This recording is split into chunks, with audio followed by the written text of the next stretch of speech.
자, 우리 마케팅 과정 배웠죠? 먼저 마케팅 조사를 한 다음에 그 다음에 마케팅 전략을 짜는 거예요. 마케팅 전략 짜는 거는 크게 세 글자로 얘기할 수가 있죠. STP.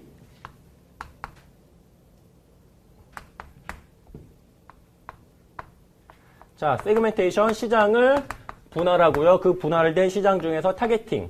자, 하나를 찍은 다음에 그 시장에서 어떠한 느낌으로 소비자들한테 접근할 것인가. 그것이 포지셔닝.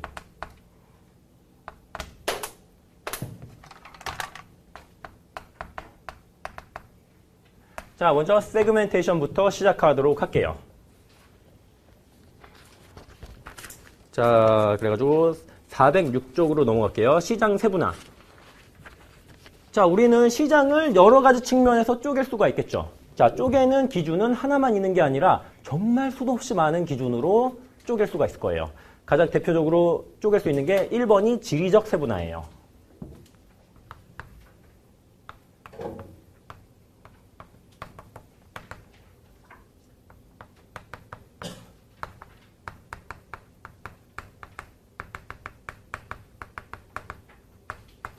자, 예를 들면은 지리적 세분화, 도시, 농촌 이렇게 나누다든가 아니면은 글로벌 기업 같은 경우는 온대지방, 열대지방, 아열대지방, 한대지방, 냉대지방 이런 식으로 나누다든가 아니면은 산악지대, 평야지대 이런 식으로 나누다든가 이런 게 지리적 세분화예요. 근데 지리적 세분화는 옛날 같은 시대에서는 지리적 세분화를 해가지고 마케팅을 하는 게 좀 유효했었는데 요즘 같은 시대는 지리적인 측면은 조금 덜 중요하게 됐어요. 그래서 아무리 생각을 해봐도 지리적 세분화를 통해서 마케팅, 여기 세그멘테이션을 할 수 있는 예는 크게 많지가 않아요. 굳이 따지자면은 막 글로벌 의류 회사가 막 한대지방과 냉대지방, 열대지방 옷 다른 거 세팅해야겠죠. 한대지방은 춥고 열대지방은 더우니까. 자, 이런 식으로 생각을 할 수가 있을 거예요. 자, 그 다음으로 대표적인 게 전통적으로 진짜 많이 쓰이는 게 이게 인구 통계적 세분화예요.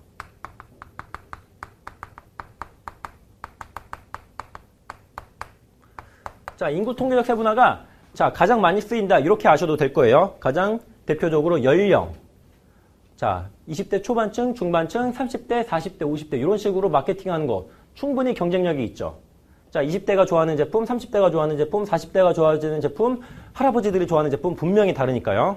자, 그리고 성별. 자, 남자랑 여자 좋아하는 거 다르죠. 그리고 가족 크기.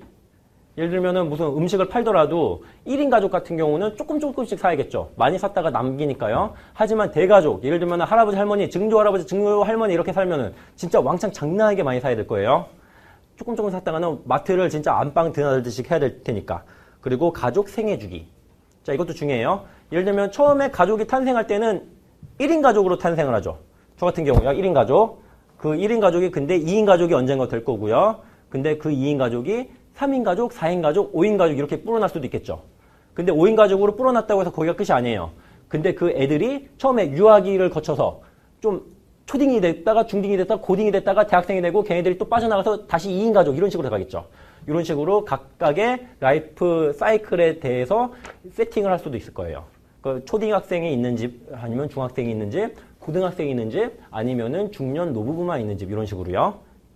자, 그리고 종교. 이런 것도 충분히 세그멘테이션 가능하죠. 종교마다 다들 좋아하는 게 다를 수가 있기 때문에요. 그리고 인종, 세대, 국적. 자, 다양한 방법으로 인구 통계적 세분화가 가능해요. 그리고 세 번째가 심리적 세분화. 요 심리적 세분화는 좀 구체적으로 예를 들기가 많이 어렵고요. 좀 추상적이에요. 자, 예를 들면은 구매자를 사회계층. 밑에서 두 번째 줄이요. 이러면 상류층, 중류층, 하류층. 나누는데 뭐 객관적인 기준이 없죠.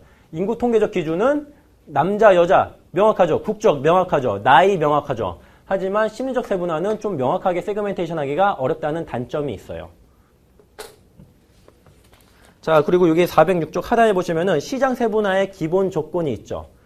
자, 세부 시장을 1번, 2번, 3번, 4번으로 나눴는데 자, 왼쪽에 보시면은 위드인 마켓 동질적. 같은 시장 안에서는 성격이 동질적이어야 한다. 이런 얘기예요. 그쵸? 동질적인 시장끼리 묶어야지 세그멘테이션이 올바르게 되겠죠. 그리고 두 번째, 오른쪽에 비트윈 마켓에서는 이질적. 서로 다른 마켓에서는 서로 다른 성격으로 나눠놔야 되겠죠. 자, 뭐 굉장히 당연한 말이에요. 하지만 이걸 못 지키면은 진짜 쓰레기 같은 세그멘테이션이 되게 될 거예요. 자, 그리고 4번이 행동적 세분화. 자, 행동적 세분화는 구매자를 지식, 태도, 사용상한 제품에 대한 반응 등에 근거하여 집단으로 나누는 거예요. 자, 이거 여러 가지 예가 있는데, 자, 이해하기 쉬운 것만 한번 설명해 드릴게요. 예를 들면, 추구하는 편익을 바탕으로 세그멘테이션을 할 수가 있어요. 자, 구매자가 제품에서 추구하는 주요 편익에 따라 시장을 나누는 것. 자, 예를 들면 이런 거예요. 뭐, 치약 시장을 세그멘테이션 하는데, 자, 선호하는 편익에 따라 나누는 거예요. 근데 치약을 통해서 요구하는 편익이 다 다르죠. 자, 여자친구가 있는 남자들은 구취 제거, 신경 많이 쓰죠. 그리고 무슨 연예인들은 무슨 미백, 이빨 누런 채로 텔레비전 나오면 흉하니까요. 그리고 또 담배 많이 피는 분들은 치석 제거. 자, 그리고 등등. 그리고 저 같은 경우는 충치. 병원 가는 거 너무 무서워서 그래요. 자, 이런 식으로 시장을 이렇게 선호하는 기능에 따라서 이렇게 세그멘테이션 할 수가 있어요. 그리고 치약 시장 같은 경우는 실제로도 이러한 추구하는 편익에 따라서 세그멘테이션이 되어 있고요. 자, 보시면은 무슨 파라돈탁스 이런 거는 잇몸 건강. 그리고 무슨 클로즈업, 미백. 또 뭐였더라? 그 불소 들어있는 거. 그 장난하게 매운 치약 있잖아요. 그 충치 예방. 이런 식으로 치약 시장 같은 거는 이런 편익에 따라서 세그멘테이션이 잘 돼 있어요. 그리고 또 보시면은 밑에 사용량. 자, 사용량 가지고 세그멘테이션 한 건 얘가 뭐가 있을까요?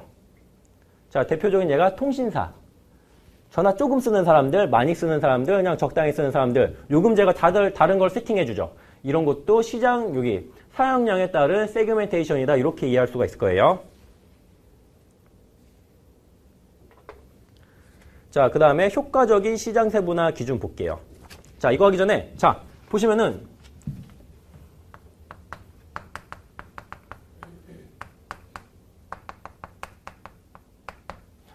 자, 지리적 세분화, 인구 통계적 세분화, 심리적 세분화, 행동적 세분화 이렇게 있는데, 자, 한 가지만 사용할 수가 있을까요? 아니면 복수로 사용할 수가 있을까요? 자, 여러 가지를 동시에 활용할 수가 있어요. 예를 들면은 여기 인구 통계적 세분화에서 자, 먼저 남, 여 이렇게 나눌 수가 있겠죠. 그리고 다른 측면에서 자, 대량 사용자, 전화 많이 쓰는 남자, 여자, 중간, 조금. 자, 이런 식으로 행동적 세분화, 이런 식으로도 나눌 수가 있어요. 아니면 여기 인구 통계적 세분화만 두 번 쓸 수도 있어요. 자, 예를 들면은 남자, 여자를 나누는데, 자, 기독교, 불교, 자, 무교, 이런 식으로 인구 통계적 세분화를 두 번 할 수도 있겠죠. 그리고 이거 뭐 세 번도 할 수 있고 네 번도 할 수 있고 많이 하면 할수록 시장이 점점 잘게 쪼개지는 효과가 있을 거예요. 근데 세그멘테이션을 너무 많이 하다 보면은 자, 안 되겠죠. 적당히 해야 돼요. 이것도 한 4개가 가장 적당한 모습이 될 거예요. 일반적으로요.